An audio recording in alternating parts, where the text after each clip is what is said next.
Oke, baik. Selamat siang. Salam sejahtera untuk kita semua, ya, rekan-rekan sekalian.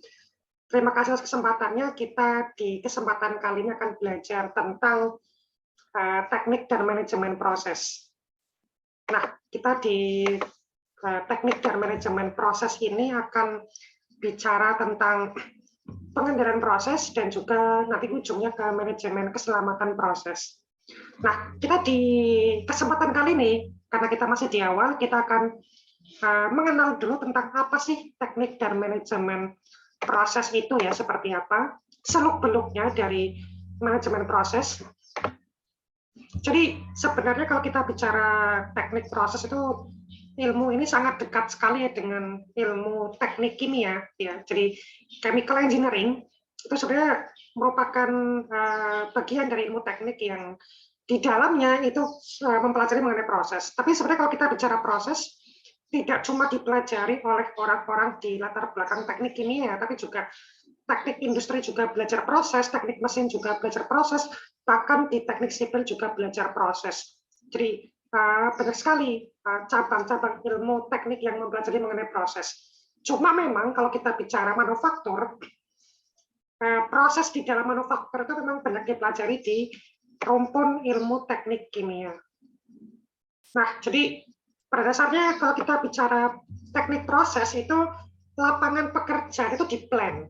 Ya, jadi plan ini merupakan tempat di mana banyak engineer, terutama proses engineer dan juga chemical engineer itu mempraktekkan ilmunya dan bekerja. Terutama plans yang berkaitan dengan manufaktur. Karena di dalam manufaktur ini berbagai macam produk-produk kimiawi itu dilakukan proses pengolahan.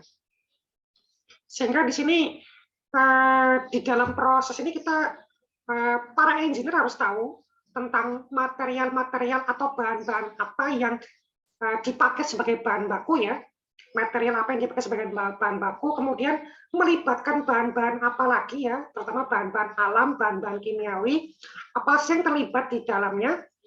Kemudian proses pengolahan itu bagaimanakah ya, manufacturing proses dari mengolah material-material itu basicnya yang dipelajari di dalam proses. Nah, engineering itu kan sebenarnya merupakan suatu disiplin ya, atau suatu profession yang dimana mempelajari mengenai rekayasa dengan membasickan diri pada ilmu-ilmu matematika, ilmu-ilmu alam, ya natural science. Natural science ini kan ada fisika, ada kimia, ada biologi dan sebagainya, ada geologi dan sebagainya. Dan kemudian nanti dari basic mathematics and natural science ini kemudian dipakai untuk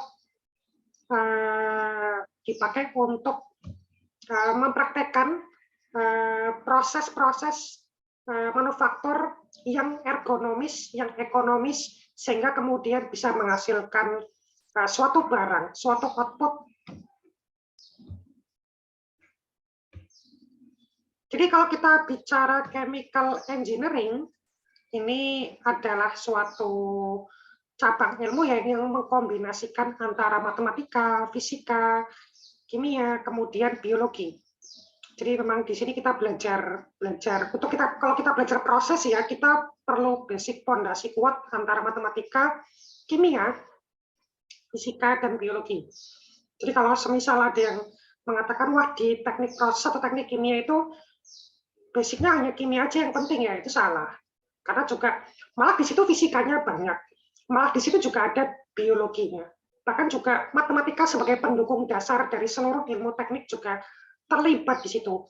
Bahkan di dalam proses itu kemudian kita melibatkan kalkulasi-kalkulasi ekonomi atau kalkulasi-kalkulasi bisnis. Nah, karena manufaktur ini kan ujungnya adalah untuk menghasilkan output barang dan kemudian untuk memenuhi kebutuhan manusia. Di situ adalah proses bisnis di sana. Nah, itu definisi dari chemical engineering. Mungkin kalau kita bicara chemical, wah ini berhubungan sama chemistry nih. Ya, chemistry itu merupakan salah satu ilmu basic science ya. Yang mungkin kalau di dalam pikiran kita ya laboratorium, kemudian bahan-bahan kimia gitu ya. Tidak salah, tapi juga lebih luas dari itu seharusnya. Jadi di dalam chemistry ini juga melibatkan berbagai macam peralatan-peralatan dan proses-proses instrumentasi. Ya, di sini ada instrumentasi elektronik, fisik, yang tentunya di dalam membuat alat-alat ini itu membutuhkan fondasi dasar dari ilmu matematika, fisika, elektro, dan semacamnya. Nah, ketika mengolah berbagai macam bahan-bahan kimiawi, di situ sifat-sifat kimiawi dari suatu bahan itu kemudian ditampilkan dalam sebuah instrumen. Sehingga teknik kimia ini betul-betul perpaduan dari berbagai macam basic science ya, kimia, fisika, dan semacamnya. Nah, ini salah satu alat saja ya yang mungkin banyak dipakai di berbagai macam industri, terutama kalau berkaitan dengan kimia, itu ada gas kromatograf ya, atau spektrometer massa. Mungkin rekan-rekan ada yang pernah melihat alat ini ya, terutama kalau rekan-rekan dari teknik kimia itu pasti sering melihat alat ini. Kromatograf ya, ion kromatograf.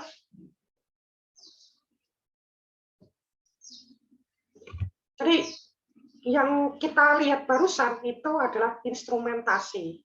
Instrumentasi itu berkaitan dengan instrumen-instrumen ya, instrumen-instrumen yang dipakai di dalam melakukan analisa processing. Yang ada banyak sekali alat ya, mungkin kalau rekan-rekan yang dari latar belakang teknik di luar kimia itu yang penting cukup tahu untuk mengetahui ini alat apa fungsinya. Tapi kalau rekan-rekan yang dari teknik kimia itu perlu betul-betul mengetahui ya, karena memang inilah basic ilmuwan yang dipelajari. Instrumen-instrumen ini harus dikuasai. Tapi kalau rekan-rekan yang di luar basic ilmu teknik kimia, maka yang penting mengetahui ini alat apa, fungsinya apa, dan kemudian bisa mengetahui secara garis besar tentang proses yang dilakukan oleh instrumentasi-instrumentasi ini. Misalkan ada alat yang mendeteksi suatu material dengan sinar inframerah, ada alat yang menggunakan spektrum cahaya untuk melakukan analisa, ada alat yang melakukan digesti, ada alat yang melakukan kromatografi, atau ada alat yang melakukan kegiatan-kegiatan anasasi dan semacamnya. Nah, kalau kita bicara pabrik ya manufacturing, manufaktur itu jadi manufaktur itu berkaitan dengan segala proses pengolahan atau manufaktur. Nah, manufaktur ini dalam kaitannya dengan kegiatan ya, kegiatan proses, manufaktur adalah sebuah proses besar di mana melibatkan berbagai macam alat, material-material, alat tadi instrumentasi ya, kemudian material-material yang dilakukan pengolahan, kemudian juga melibatkan sumber daya manusia.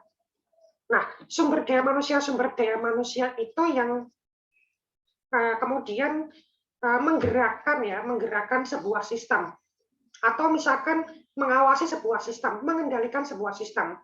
Jadi kita tahu bahwa saat ini seluruh kegiatan dari manufaktur itu sudah terotomatisasi ya, terotomatisasi. Jadi kalau terotomatisasi itu sudah menggunakan instrumen yang otomatis.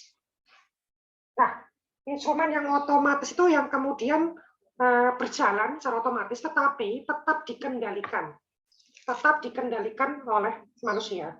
Jadi pengendalian itu sebenarnya nanti dilakukan oleh manusia itu sendiri. Bahkan juga pengendalian proses, pengendalian resiko, pengendalian keselamatan itu nanti dilakukan oleh manusia itu sendiri. Jadi tidak kemudian kalau semisal alatnya sudah otomatis ya, instrumennya otomatis, terus kemudian jadi manusia tidak berperan sama sekali, itu tidak seperti itu. Jadi kita kan nanti akan bicara mengenai pengendalian proses. Nah, di dalam mengendalikan proses itu kita mengendalikan resiko, mengendalikan bahaya, yang di situ dari kita mengidentifikasi bahaya sampai kita mengendalikan dan mengevaluasi itu pekerjaannya manusia. Rekan-rekan yang dari teknik keselamatan atau teknik K3 yaitu perlu mengetahui hal itu dan kemudian melakukan pengendalian. Jadi pengendalian ini sebenarnya dilakukan oleh orang-orang K3 atau teknik keselamatan. Jadi ranah teknik K3 itu bukan di mengoperasionalkan alat-alat ini, bukan. Yang merancang alat dan instrumentasinya orang teknik kimia, teknik fisika, teknik elektro, dan semacamnya. Yang mengoperasikan tentunya adalah orang-orang yang memahami itu. Tapi rekan-rekan yang dari teknik industri, teknik keselamatan atau K3, itu di situ mengendalikan, mengevaluasi, mengendalikan, dan melakukan pengawasan sampai melakukan evaluasi di paling akhir. Nah, jadi yang merancang seperti ini ya adalah orang-orang teknik kimia, teknik mesin, teknik elektro, ya perpaduan dari itu semua yang bisa merancang semua instrumentasi ini ya. Di sini kalau kita lihat sebenarnya ini merupakan sebuah proses yang melibatkan berbagai macam unit. Jadi dari satu unit, nanti kemudian materialnya bergerak ke unit-unit yang lain ya. Jadi dalam satu alat yang besar, misalkan di situ ada kegiatan, misalkan kegiatan diaduk, kegiatan untuk misalkan disedimentasi, diberikan tekanan, kemudian misalkan didinginkan, dipanaskan, atau misalkan diberikan zat-zat kimiawi, atau semacamnya. Ini misalkan ada heat boiler, ya. Ini kan kegiatan-kegiatan pemanasan. Atau misalkan ada kegiatan exchanger, kegiatan pertukaran. Ada kegiatan-kegiatan misalkan penyerapan-penyerapan absorbing. Ada kegiatan-kegiatan seperti mendinginkan, cooler, dan semacamnya. Ada kegiatan memompa. Jadi di dalam satu unit ini banyak sekali sub-unit lainnya yang bekerja di dalam satu sistem. Dan kalau semisal satu unit itu kemudian